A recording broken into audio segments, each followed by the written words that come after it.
Well, hello, my friends. Welcome to a series of lectures that are designed to introduce you to building courses and delivering courses in support of online learning. And this is the very first lesson, which is entitled An Introduction to Terms and Concepts. For those of us not born in the digital age, and obviously, as you look at me, I'm in that generation. I was born in 1956. But for those of us not born in the digital age, mastering online learning can be compared to taking a journey into a foreign country.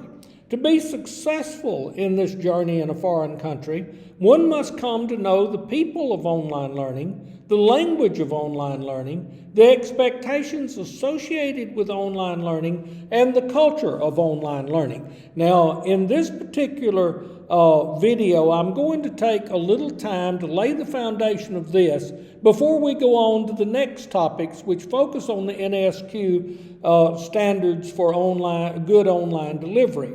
These concepts, the people, the language, the expectation, and the culture, may substantially differ from that which we are familiar. In our delivery of courses, when we stand in front of a class in a classroom, we do different things and we know different things. We emphasize different skill sets than we actually emphasize when we engage in online learning. Now, successful mastery of online course delivery can be delineated into the following major categories. The first of these is course overview and support, the content, the instructional design, the learner assessment, accessibility and usability, technology, and course evaluation. Now, I will call your attention to the fact that these 7 categories are not mine.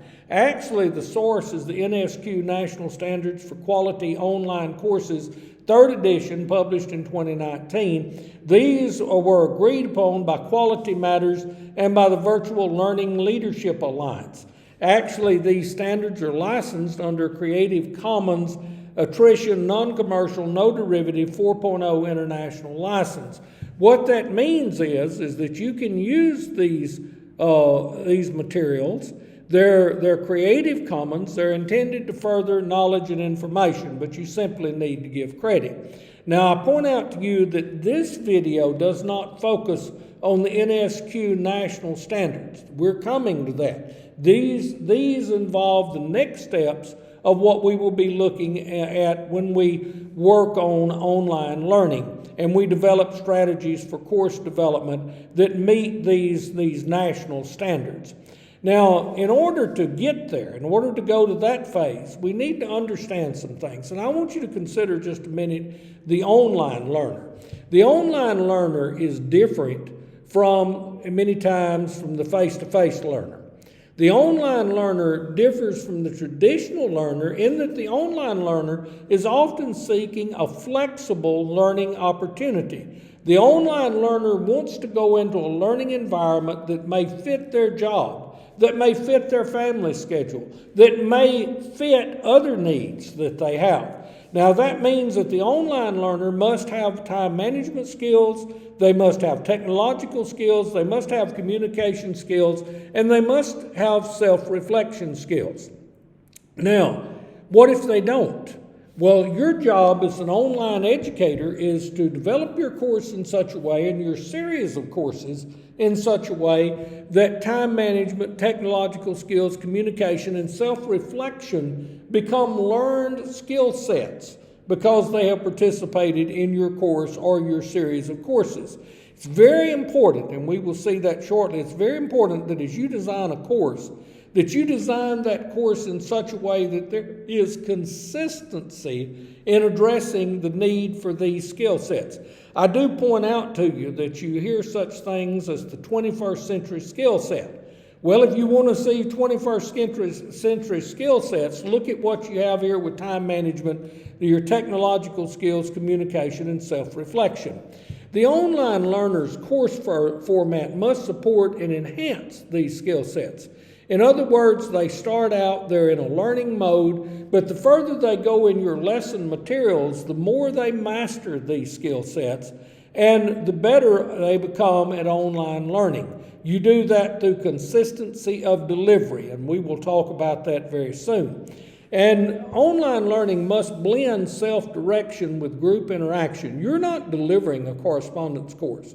You're delivering a course that is intended to be university level. And in university level courses, not only do you interface with yourself, you interface with the teacher and you interface with your fellow students. And it's your job as an online educator to address this need. The online learner requires that you blend self-direction with group interaction, much more so than the traditional student setting in a regular classroom. Now, consider the language of online learning. If you go into a different culture, you're going to have to learn the language. We talk a lot about e-learning and distance learning and those type of things. They're all synonymous.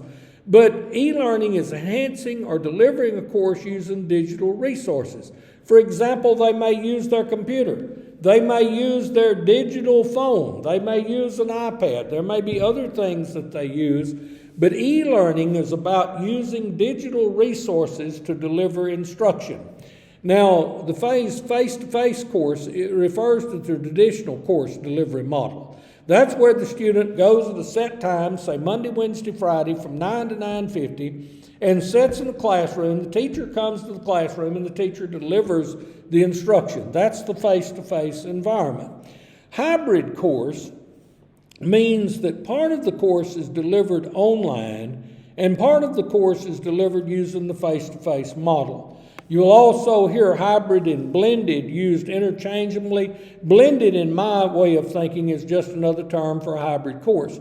Now, I point out to you guys that it doesn't matter what I say. There's somebody out there that believes they're an expert and they've got better terminology and want to do different things with it. And if they do, I encourage them to build their own videos and get after it.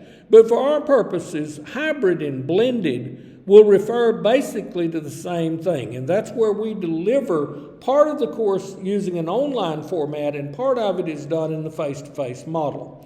A fully online course is the real challenge. A fully online course is a course delivered totally via digital technology. And I think that may be one of the goals. Now, I know that there's a lot of research that shows that hybrid courses are most effective.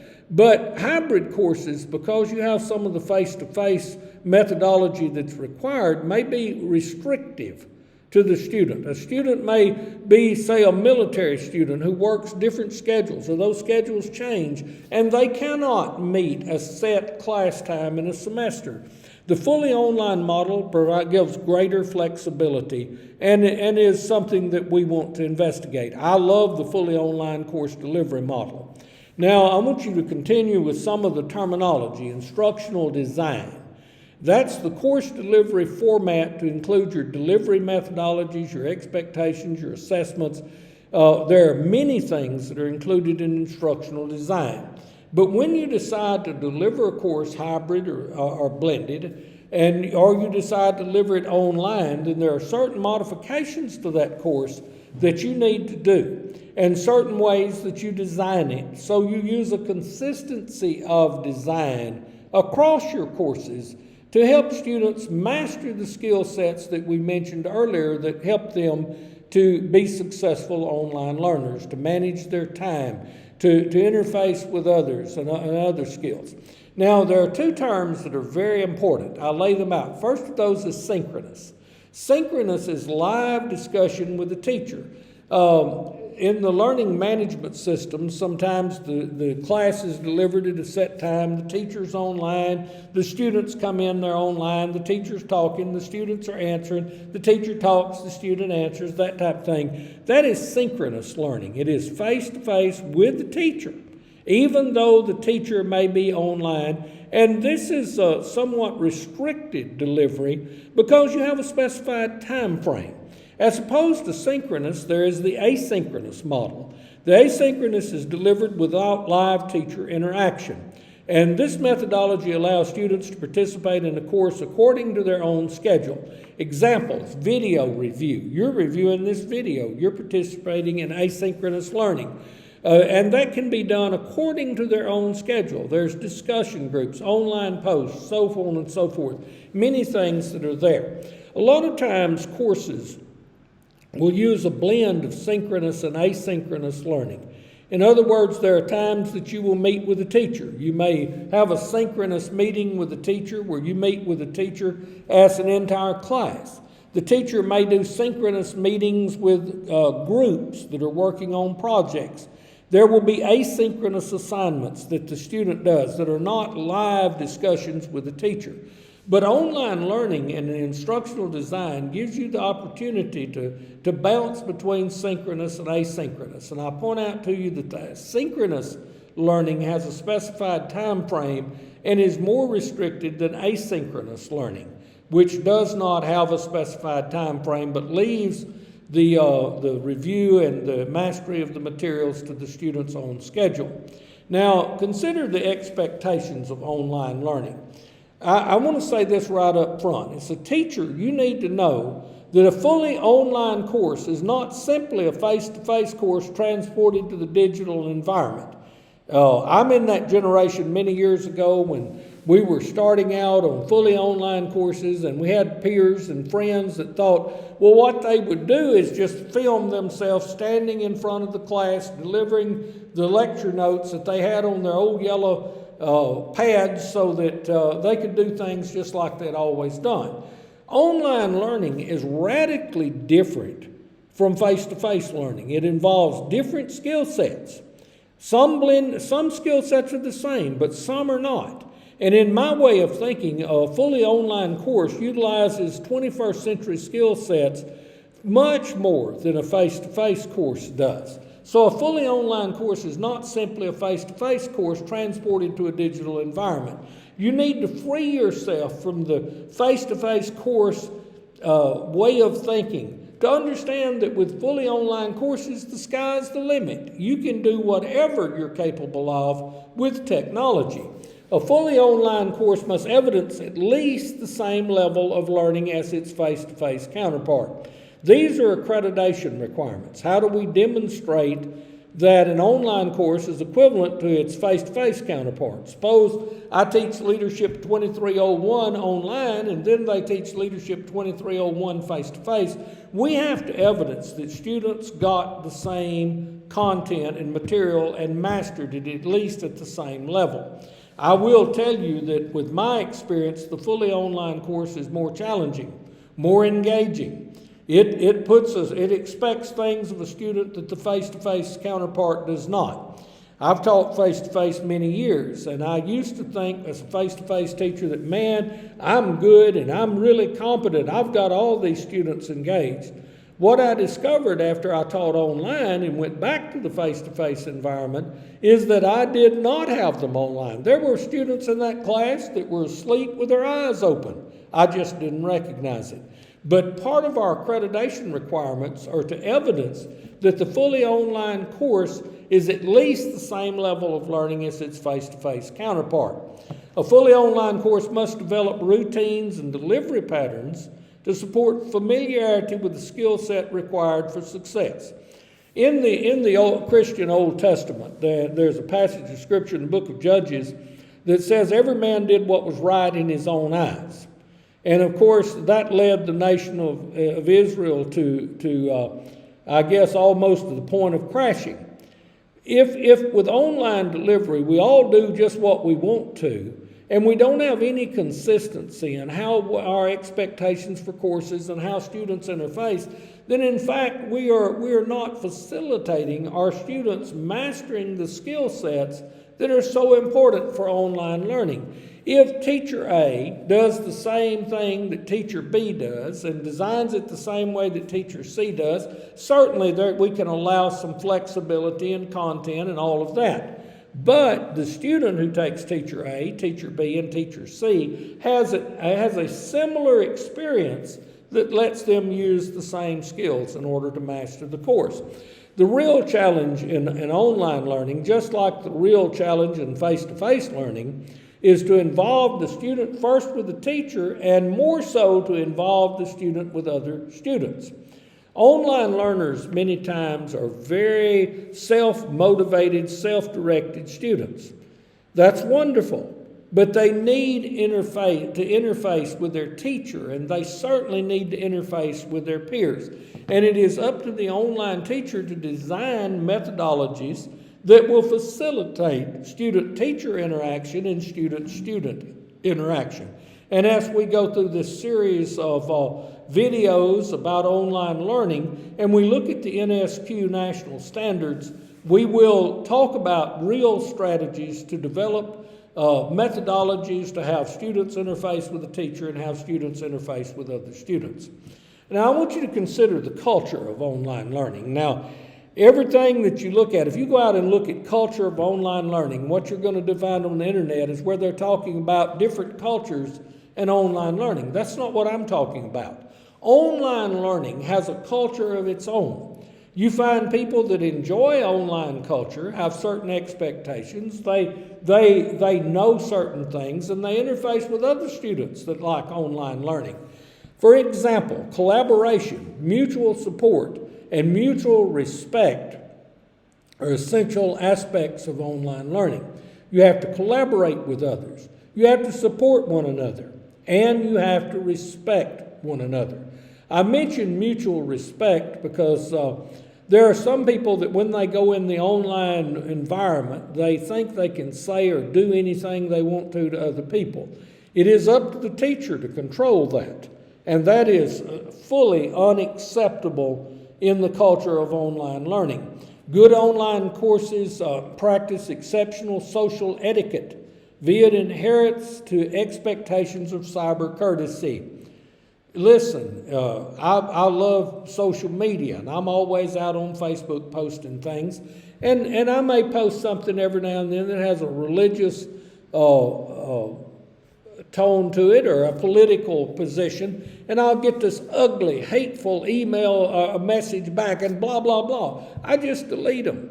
And I've been known to tell them, you're free to post whatever you want to on your social media site, but this is my social media site. You need to practice cyber courtesy. Now, when you take an online course and you teach an online course, the teacher has to enforce cyber courtesy, has to communicate cyber courtesy to help build the culture of the course. And in that culture, resources must be readily available to promote online learning. Examples, online coaches, team leaders, peer mentors. I sometimes will kid my students and I'll say, who in here is not afraid of me? And somebody certainly will say, well, I'm not. I said, good. I want everybody to know that if they're afraid of me and they have a question, they can send that question to you and you will present it to me because you're not afraid of me. You have to have people that help you. You need team leaders, peer mentors. In other words, when the teacher speaks, sometimes you need somebody that can interpret that to the rest of the students. And generally, there's a student that can do that. So online learning has a culture of collaboration, support, mutual respect, practices cyber courtesy, and has resources that are available. Now, I mentioned this just a moment, cyber safety.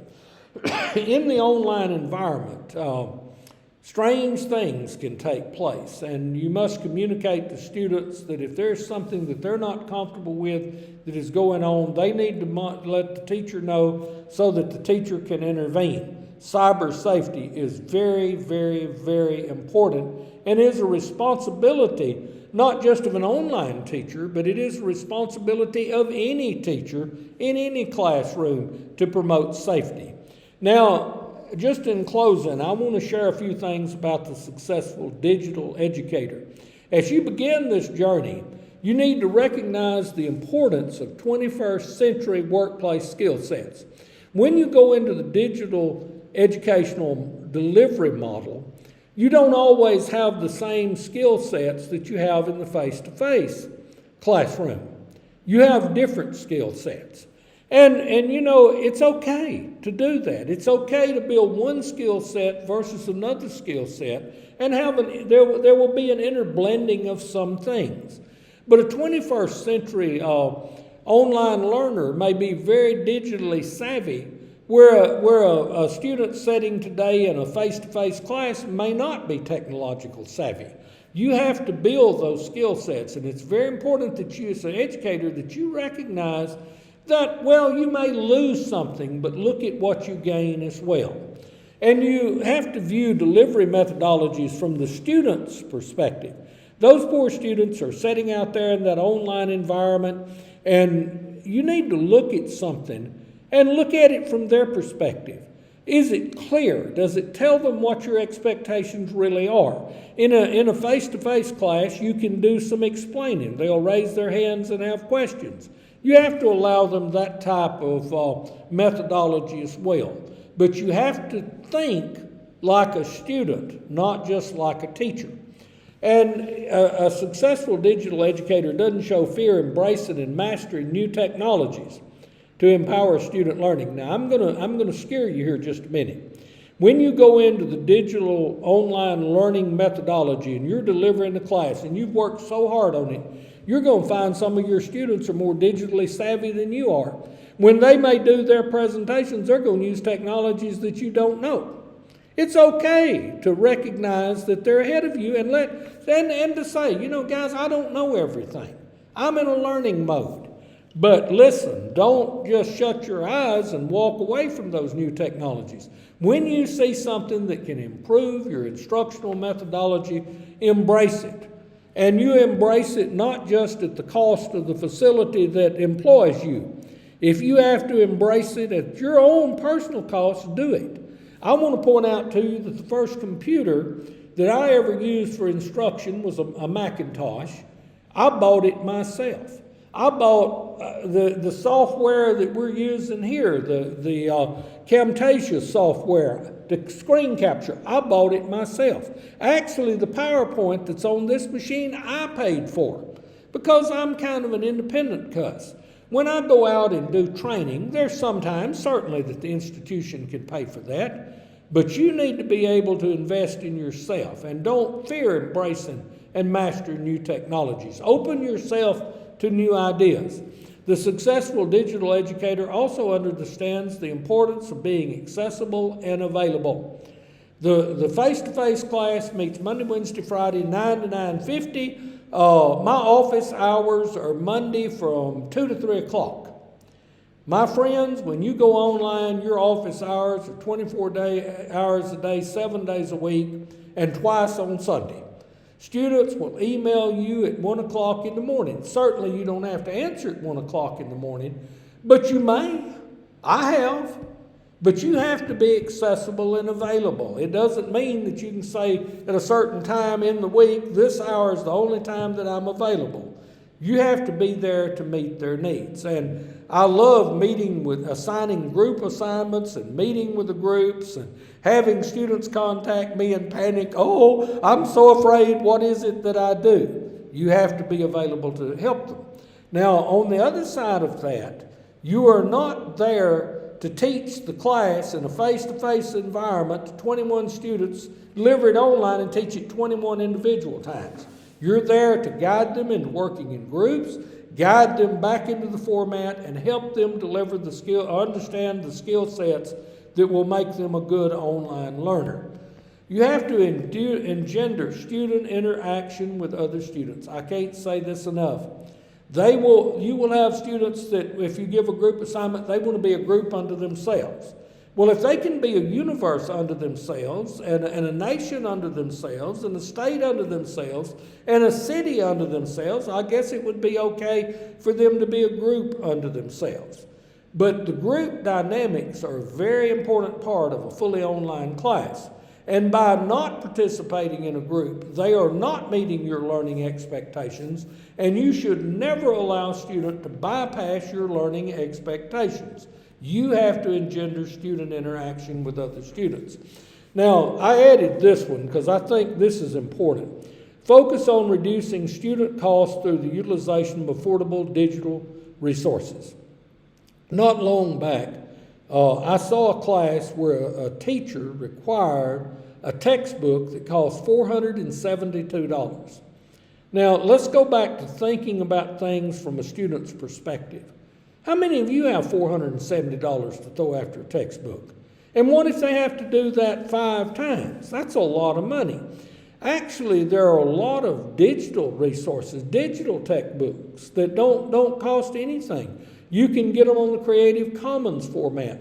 I use one in my leadership class, which is a marvelous textbook, and it's free to the students. They just download the link and they can print the book, and everyone can have a copy. A number of years ago, I was teaching an intermediate algebra class in the United Arab Emirates for an institution, and one of the problems they had is that students would not buy the textbook. Well, there's a reason they would not buy the textbook.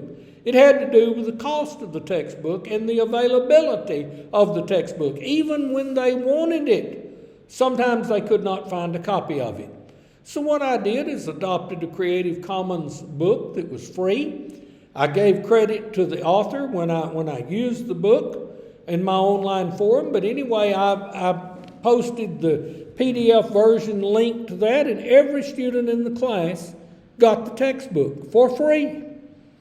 I did that because I'm an online educator, and I recognize that textbook is just as good as the expensive, and probably better than the expensive textbook that they were sending them to the bookstore to get. The flip side of that is all my students had the textbook, and the student mastery of that course excelled.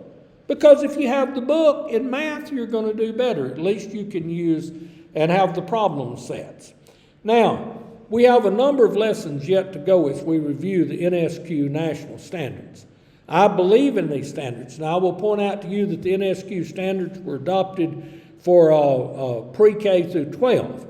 Well, online learning, whether you're pre-K through 12 or your higher education, requires basically the same things.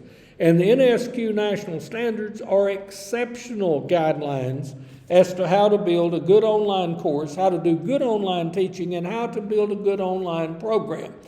I ask you this question, and I want you to do some self-reflection. Remember, that's one of the skill sets in online learning. Are you up to the challenge? Are you prepared to embrace the future of learning, and are you ready to make a difference? If you're willing to commit the time and the energy to do this, you benefit multiple generations of students. If you are willing to embrace the time, you help yourself. To become a good digital educator is a great career move because you have the skill sets that are needed in today's world, which is transitioning to online learning. I will tell you this, if COVID had hit and there had been no model for online learning, we would have had disasters. But those of us that were online educators were able to help our peers. And we came in the format because we had embraced this challenge and we were ready to pay the price and suffer the pain to get the gain. If so, you simply set out on the journey. If you answered yes to this, then just begin the journey. You're not going to know everything at once. I don't know everything. No one else knows everything. I know there's one person in the world that thinks he knows everything, but I promise you he doesn't. One of my friends used to tell me of his colleague, he's a genius. And I'd say, how do you know? He said, well, he told me so. Well, if they tell you that they know all of the things that are essential for online learning, they're lying to you. You're going to set out on a journey. You're going to make it one step at a time. You're going to learn a new skill set, but as long as you keep going, you can make the long journey. There's an old Chinese proverb that a journey of 1,000 leagues or 1,000 miles, whatever their unit of measurement was, starts with the first step. If you are willing to make the first step, then you have this thing down. This is a wonderful opportunity for you to embrace online learning. Learn the terminology. Meet the people. Let the terminology. Understand their expectations and the expectations of accreditation. Make the journey. You can do it. Understand the rule sets. And away you go. I invite you to join me for future lessons. We will move on from this and we will begin to look at the specifics of the NSQ standards to help you and to help me be a better online educator. May you have a very good day. And as they say on Star Trek, when the Vulcans leave, they greet one another, live long and prosper.